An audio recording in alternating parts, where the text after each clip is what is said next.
Chancellor, Charles Raymond Plott is an American economist at the California Institute of Technology who trained as a theoretical economist and went on to pioneer experimental economics and political science.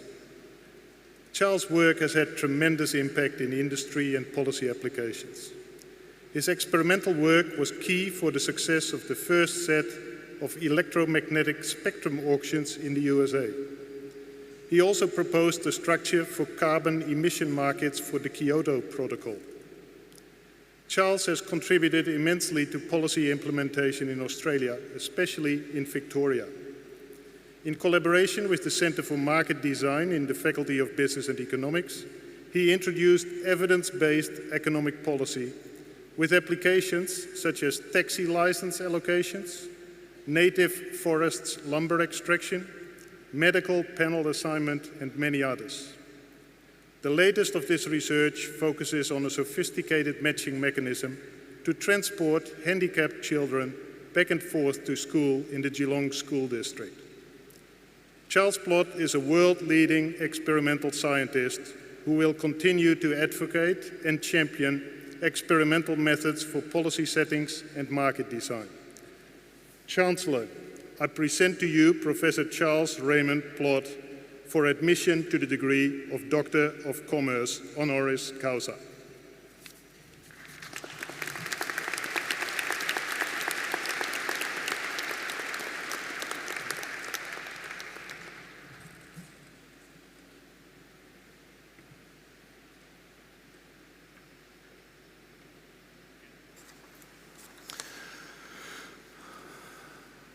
I now invite Professor Charles Plott to deliver the occasional address. Thank you.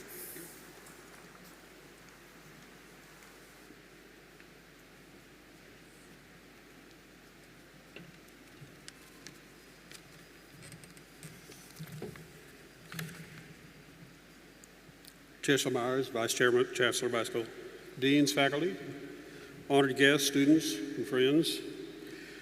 I thank University of Melbourne and its faculty for allowing me to join them. This recognition is a great honor for me. I appreciate it.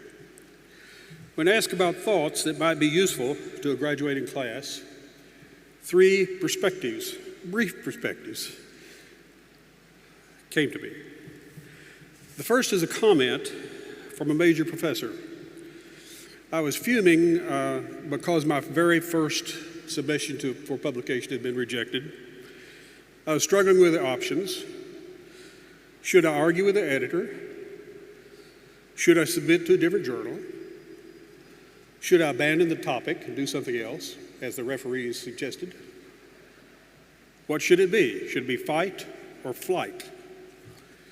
The professor provided a perspective. He says, Charlie, from time to time you'll find everyone saying that you're wrong. When that happens, listen very, very carefully.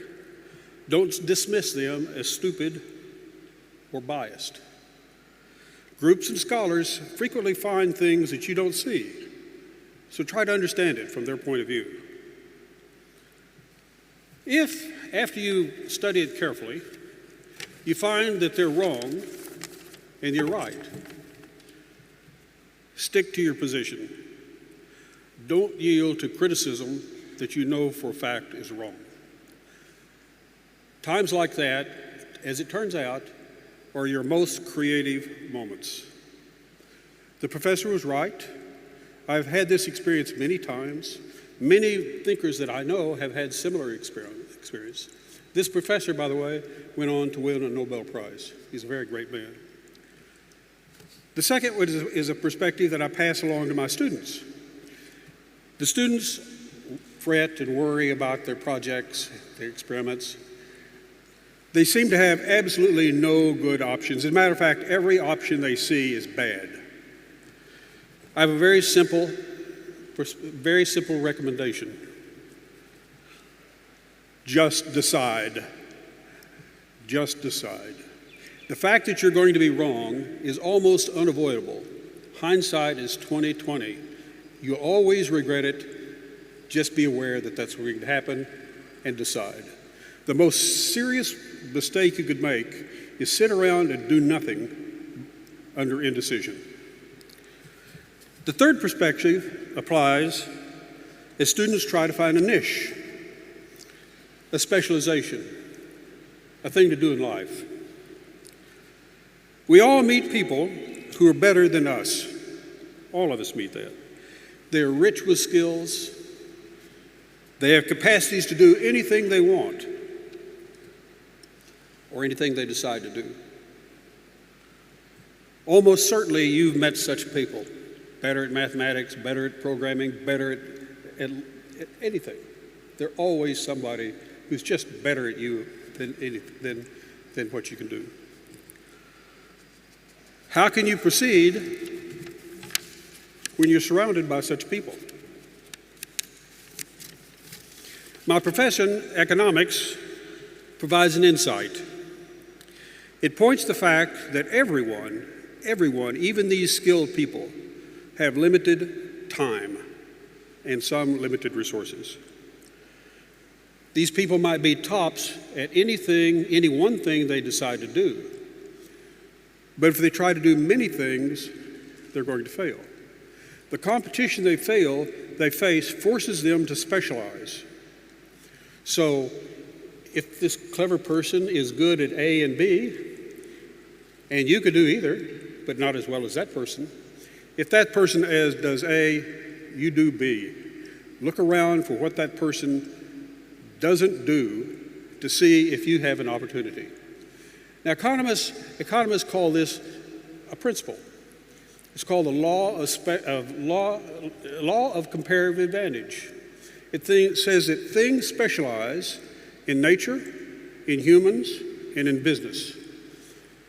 Specialists and businesses specialize in what their competitor is doing.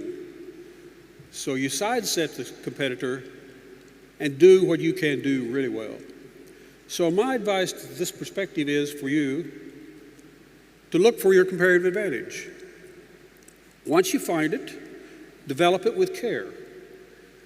Specialize in perfection.